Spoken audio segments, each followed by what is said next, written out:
The landmark national security case, dubbed the Hong Kong 47 case, is the first case of conspiracy to subvert state power since the city's national security law came into force. It also involved the largest number of defendants, with 47 Democrats, and lasted more than 3 years, from arrest to sentencing. The case began with a plan outlined by Benny Tai, a former associate professor of the Faculty of Law at the University of Hong Kong. In his roadmap, 10 Steps Towards Mutual Destruction, Tai proposed a strategy to shortlist the best candidates in an unofficial 35-plus primary elections that aimed to secure a majority of the Legislative Council's 70 seats for the pro-democracy camp at the 2020 LegCo election, so they can veto the government's budget twice, which they claim could lead to the resignation of the chief executive, which could in turn paralyze the government, triggering a political stalemate with a general strike as well as violent suppression by authorities. Prompting Western sanctions on Beijing, that plan Tai envisioned could force the government to respond to the 5 demands from protesters. In September 2020, Tai said, "We will not be foolish enough to create an excuse for those in power to disqualify people who participate in the 35-plus project." During the coordination period, Benny Tai and some defendants failed to reach a consensus on whether to sign a statement to declare their stance.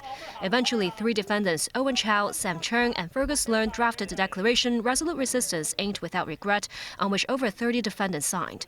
They include barrister turned ex-lawmaker Alvin Yeung of the Civic Party. All these culminated in a 2-day primary election held as scheduled more than a week after the passage of the national security law in 2020. More than 610,000 people cast their vote. Tai at the time said he didn't see how the polls constituted an illegal means according to Article 22 of the National Security Law, as such powers were conferred to the Legislative Council by the Basic Law. The Hong Kong and Macau Affairs Office and the Liaison Office of the Central People's Government later issued a statement naming Benny Tai and groups including Power for Democracy also called the primary election illegal, saying it openly challenged the national security law. Soon, defendant and ex-lawmaker Au Nak Hin, as well as former convener of the Power for Democracy Andrew Chiu, announced their withdrawal from the cause. And Benny Tai said he would take a break. The Legislative Council election was delayed for a year due to the pandemic. The police's National Security Department arrested more than 50 people.